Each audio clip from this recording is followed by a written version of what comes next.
Hello, bienvenue sur ma chaîne, moi c'est Janie. Aujourd'hui c'est un jour très spécial. Aujourd'hui je vais parler d'un thème qui est intéressant. Le thème s'intitule Comment gérer la crise de la quarantaine. Et oui, comment gérer la crise de la quarantaine. Donc il y a la crise de la quarantaine, il y a aussi la crise de la cinquantaine. C'est une crise qui arrive au milieu de la vie. Donc c'est vraiment compliqué à gérer cette crise. Et parfois on rentre dans cette crise mais on se rend pas compte. Et c'était mon cas. Donc, j'ai remarqué que dans le milieu africain, que ce soit nos parents, nos tantes, personne ne te parle de cette crise. Voilà pourquoi j'ai décidé de vous parler de cette crise. Parce que moi, quand je faisais cette crise, pour moi, c'était normal. Je voulais pas voir les 40 ans et tout. J'avais les réactions un peu bizarres. Jusqu'à ce qu'il y avait une dame qui est plus âgée que moi. Elle était même à la retraite. En fait, c'était une prof. Elle me dit que, ben non, Janie, ce que tu fais, c'est la crise. Parce que moi, je l'ai vécu quand j'ai eu mes 50 ans. Donc, elle était déprimée et tout. Mais moi, dans mon cas, c'est que je n'acceptais pas que j'avais l'âge du dernier virage, c'est-à-dire les 39 ans, je n'avalais pas ça. Donc c'est compliqué, voilà pourquoi je vous invite à rester du début jusqu'à la fin de cette vidéo pour savoir les caractéristiques de cette crise, les causes, comment la gérer, comment surpasser cette crise. Donc sans plus tarder, nous vamos, let's go.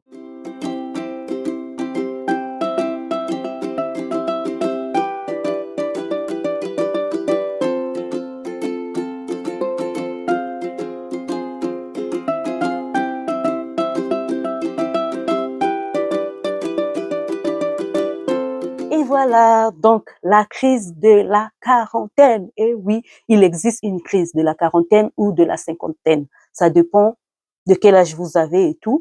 Peut-être vous n'avez pas remarqué ça, peut-être vous avez eu cette crise, mais vous n'avez pas remarqué ça. Il n'est pas trop tard.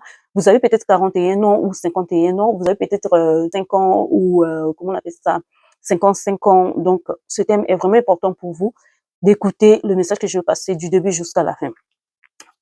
Donc, je vais parler directement de la caractéristique typique de la crise de la quarantaine. Et oui, donc le premier point que j'avais noté, c'est la remise en question existentielle, sens de la vie, du travail, de la relation couple.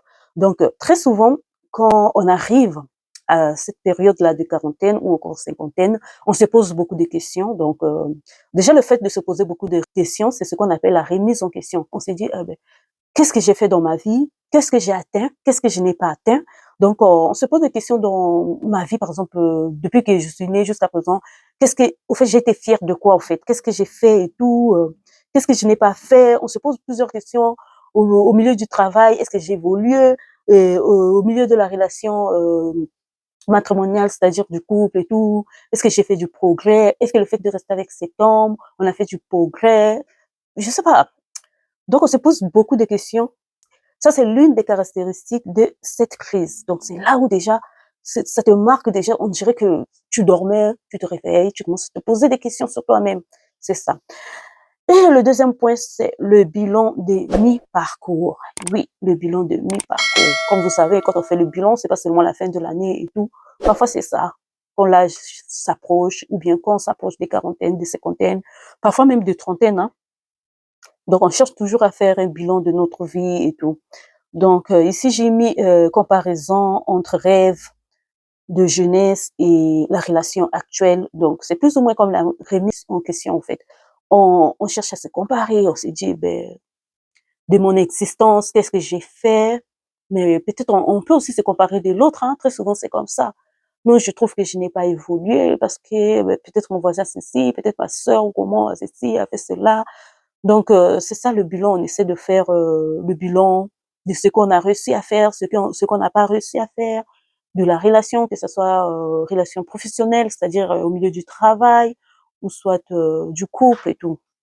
Maintenant, le troisième point, c'est l'envie de changement. Et oui, donc ça, c'est l'autre caractéristique. Donc, quand tu arrives à atteindre cet âge, parfois tu te poses des questions, tu te dis peut-être à partir de cet âge, comme je commence à atteindre 40 ans ou 50 ans, je dois me reconvertir, je dois pas seulement continuer, par exemple, à travailler là où j'étais. Si tu étais dans le domaine de restauration, tu peux aussi dire que non, je dois peut-être changer de domaine, je dois aller dans le domaine de sport, ou bien je dois faire, je sais pas, je dois aller dans le domaine de, de l'administration, ou pourquoi pas. Donc, c'est ça.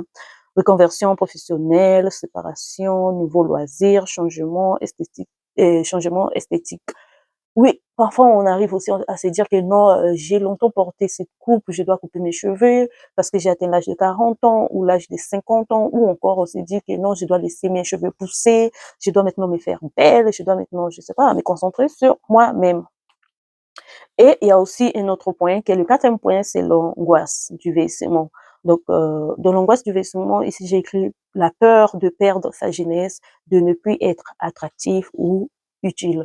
Donc c'est ça. Arrivé à cet âge aussi, on s'est dit que ah ouais, le temps passe, on vieillit.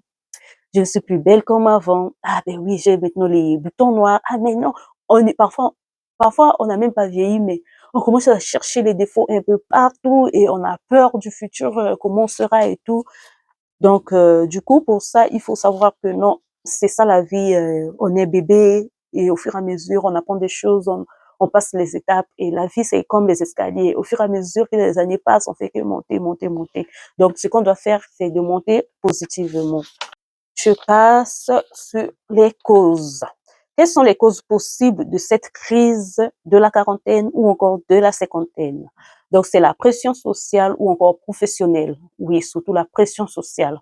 Déjà, le fait de voir, par exemple, dans ton environnement, tout le monde a réussi, tout le monde a des belles voitures, tout le monde a des belles maisons, tout le monde peut-être arrive à, je sais pas, à faire des voyages ou à, je sais pas, à sortir facilement l'argent et que toi, tu n'arrives pas, déjà, ça te met la pression. C'est comme si tu étais la seule qui était restée derrière et tout. Du côté du milieu professionnel, c'est pareil.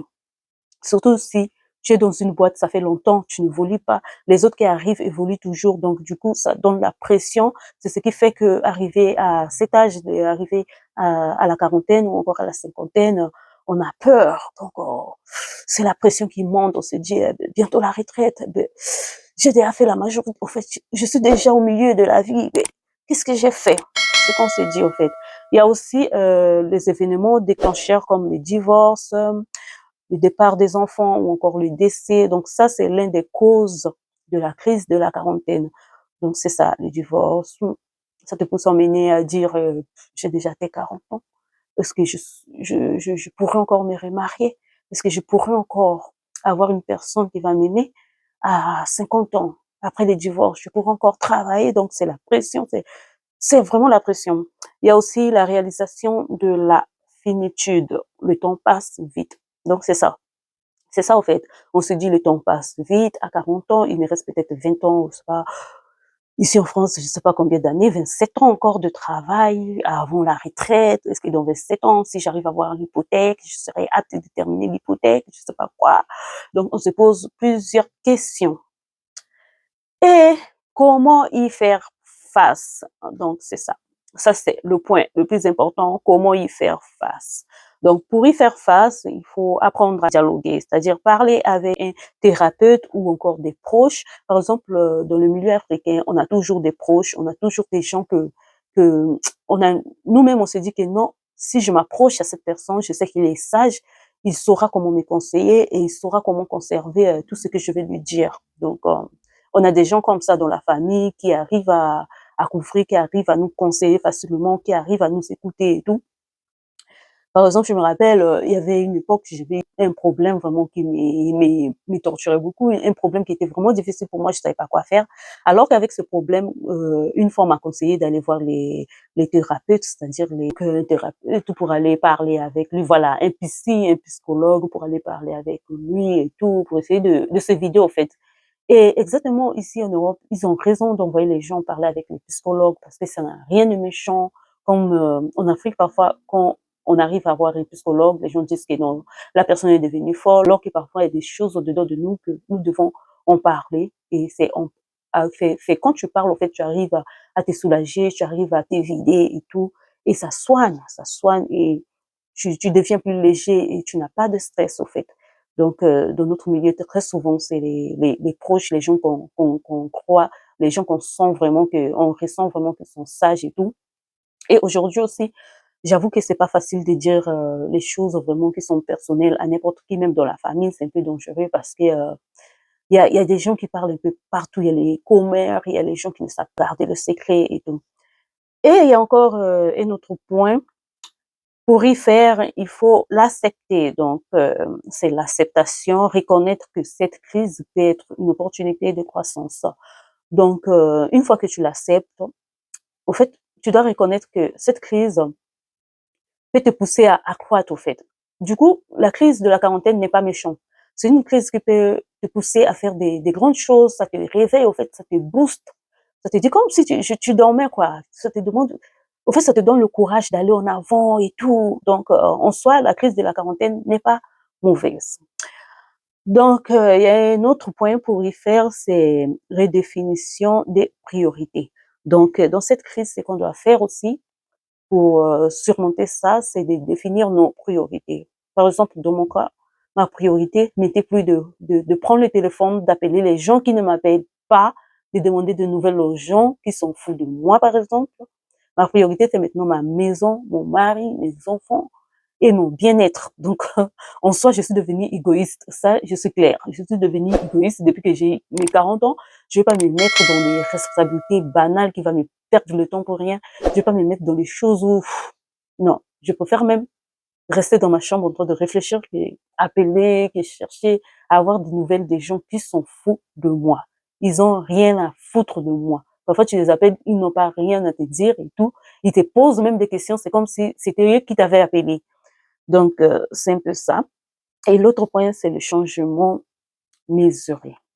Explorer et nouvelles passions, non, et voilà, explorer et nouvelles passions ou objectifs de manière réfléchie. Donc, c'est ça. Donc, comment y prendre, c'est ça, explorer, commencer à voyager, chercher une nouvelle passion. Par exemple, s'il y a longtemps, avant, tu faisais des tricotés, tu faisais tes toches, du crochet. Et maintenant, là, à cet âge de quarantaine, si ça te faisait plaisir, si ça te déstressait, prends le temps de le faire et ça te fera du bien. Si tu trouves que tu as accumulé trop de choses, tu peux les mettre en vente. Ce sont les trucs manuels, ce sont les trucs artistiques, les trucs que tu as fait à la main, tu peux le vendre un peu. Au fait, c'est ta passion, en fait. Tu fais des choses, quand ça s'accumule, tu peux le vendre et tu gagnes de l'argent, en fait. Non seulement ça te déstresse, ça te fait du bien et tu arrives à vendre, à revendre, ça sera intéressant. En résumé, donc je vais pas détailler ces points, c'est accepter la crise. Du coup, c'est reconnaître que c'est normal et bénéfique. Le deuxième point, c'est faire un bilan de vie. Le troisième point, c'est définir ses priorités. Le quatrième, c'est prendre soin de soi. Le cinquième, c'est éviter les décisions impulsives, prendre le temps avant d'effectuer des grands changements, j'allais dire. Le sixième point, c'est exprimer ses émotions en parlant à des proches ou à un professionnel. Le septième point, c'est s'ouvrir à de nouveaux projets. Donc, c'est ça. Et l'objectif, c'est que si tu arrives à bien la gérer, ça peut devenir un renouveau pour toi. Donc, tu peux redevenir une nouvelle personne. Tu peux tout recommencer à zéro, en fait, en résumé. C'est tout pour aujourd'hui. J'espère que vous avez aimé. Si vous avez aimé cette vidéo, n'hésitez pas à liker, à vous abonner et activer la cloche de notification pour ne rien manquer. On se dit à la prochaine. Ciao!